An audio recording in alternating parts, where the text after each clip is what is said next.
Paano daw hindi matag or ma-post agad ang video or picture sa profile mo kapag itag ka nila sa Facebook kung gusto mong malaman panoorin ang video open ang Facebook. Pindutin ang profile mo sa taas. Pindutin ang tatlong linya. Pumunta sa Settings and Privacy. Pindutin ang Settings and Privacy. Pindutin ang Settings sa taas.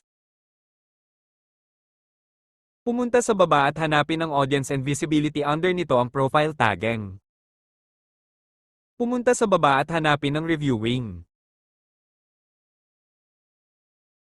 I-turn on mo dito ang Review Tags People and your posts before the tags appear on Facebook. Pagkatapos mong ma-turn on ang Review Tags People and your posts before the tags appear on Facebook, i-turn on mo din dito sa baba ang Review Posts you're tagged in before the post appears on your profile para hindi agad ma-post sa profile mo or sa newsfeed ang video or picture kapag itag ka nila. Kailangan pa ng approval mo kung para ma-post sa profile mo or sa newsfeed ang video or picture.